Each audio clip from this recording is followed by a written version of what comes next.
The HOA had clearly lost all sense of reason. They had decided to build 99 homes around my lake, claiming that they were developing the community responsibly. What they didn't account for was that the entire area around the lake was a flood zone every summer. They assumed they could bulldoze, pave, and build without consequence. But the reality of water and topography was about to remind them just how foolish their arrogance was. I was on the dock early in the morning, sipping coffee and reviewing satellite maps and property records when the construction crews began arriving. Heavy machinery rumbled across the edge of the lake, and the smell of fresh gravel filled the air. Grandpa leaned against the porch railing, his eyes following the activity. "Some people really don't understand nature or consequences," he said. "They're about to get a very expensive lesson." I accessed the automated water control system I had meticulously installed years ago. The lake, which normally maintained a calm, steady level, could be raised or lowered at will. The engineers and planners at the HOA had never considered that someone actually controlled the lake, and that someone was entirely prepared to demonstrate the consequences of ignorance. By late morning, the heavy rainfall we had been anticipating from the seasonal storms began to swell the lake. Normally, this would be harmless, but with the precise control over the sluices and levees, I was able to direct the water flow toward the new construction areas.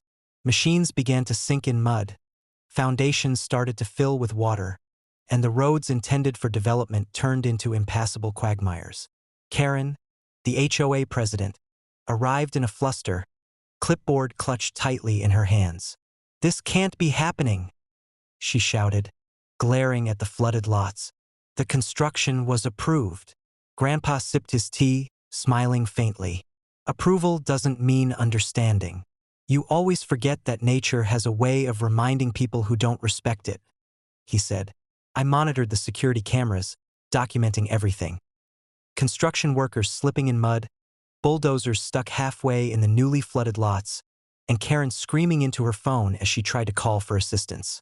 Every moment of their overreach was being captured, time-stamped, and recorded for future reference.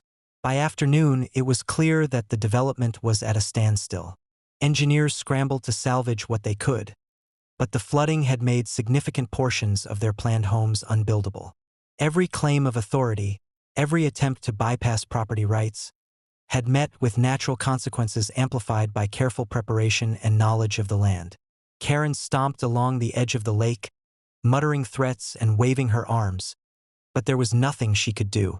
The HOA had ignored the property records, ignored the floodplain warnings, and ignored the reality of the land's natural behavior, and now they were paying the price. Grandpa leaned against the railing, eyes twinkling. "Some people have to learn lessons the hard way," he said. "Next time, they'll think twice before building on property they don't control."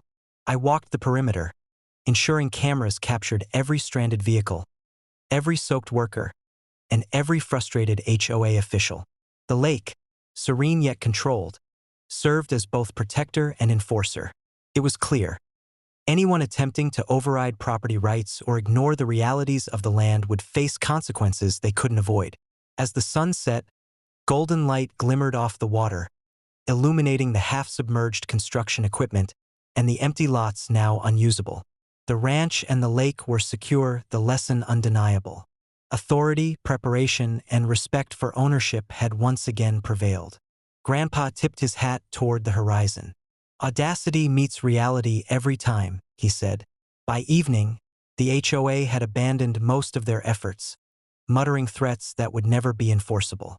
The lake remained calm, the property secure, and the message clear. Ignorance of ownership, nature, or preparation would always carry a heavy cost.